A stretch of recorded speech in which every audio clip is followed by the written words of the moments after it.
أعوذ بالله من الشيطان الرجيم بسم الله الرحمن الرحيم ويل للمطففين ویل بڑی ہلاکت ہے للمطففین ناپ تول میں کمی کرنے والوں کے لیے۔ سورہ مطففین کی پہلی آیت مبارکہ میں اللہ رب العزت نے ان لوگوں کے لیے تباہی اور بربادی کا اعلان فرمایا ہے جو ناپ تول میں کمی کرتے ہیں۔ رسول اللہ صلی اللہ علیہ وسلم جب مدینہ منورہ تشریف لائے تو اس وقت وہاں پر ناپ تول کے اندر کمی کا بڑا رواج تھا۔ قرآن پاک کی جب یہ سورہ مبارکہ اتری تو اس کے بعد سے اہل مدینہ نے ناپ تول کے اندر کمی کو بالکل ایسا چھوڑ دیا کہ محدثین نے کتابوں میں لکھا ہے کہ اس کے بعد اہل مدینہ بہت زیادہ مشہور تھے ناپ تول کو پورا کرنے میں۔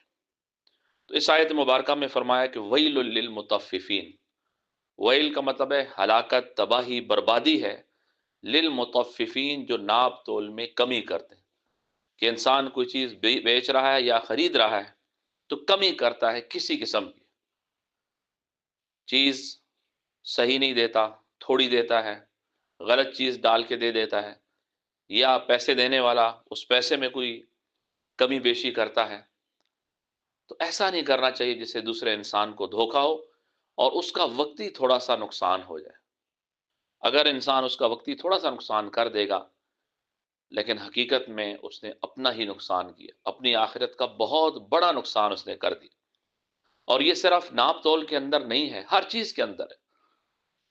حضرت فاروق اعظم رضی اللہ تعالیٰ عنہ نے ایک شخص کو دیکھا جو جلدی جلدی نماز پڑھ رہا تھا، تو آپ نے فرمایا کہ لقد تففتا، تم نے بھی کمی کر دی۔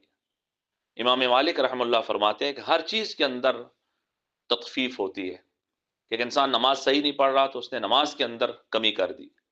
اسی طرح کوئی انسان ہے کہیں پر اس نے ڈیوٹی دینی ہے، وہ ڈیوٹی پوری نہیں کر رہا، کام چوری کر رہا ہے، اپنا کام پورا نہیں کرتا، لیٹ جاتا ہے، تو وہ بھی تخفیف کر رہا ہے، کمی کر رہا ہے۔ ایک مزدور ہے، وہ کام اپنا پورا نہیں کر رہا، پیسے پورے لیتا ہے، کام پورا نہیں کرتا۔ تو جس شخص کی جو بھی ذمہ داری ہے وہ پوری نہیں کر رہا تو وہ تخفیف کر رہا ہے۔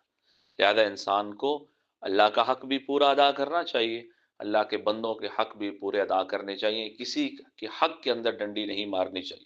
تو ویل للمطففین، ہلاکت ہے، تباہی ہے، بربادی ہے للمطففین جو ناپ تول میں کمی کرنے والے ہیں ان کے لیے۔ اللہ رب العزت ہم سب کو تمام حقوق ادا کرنے کی توفیق عطا فرمائے، آمین۔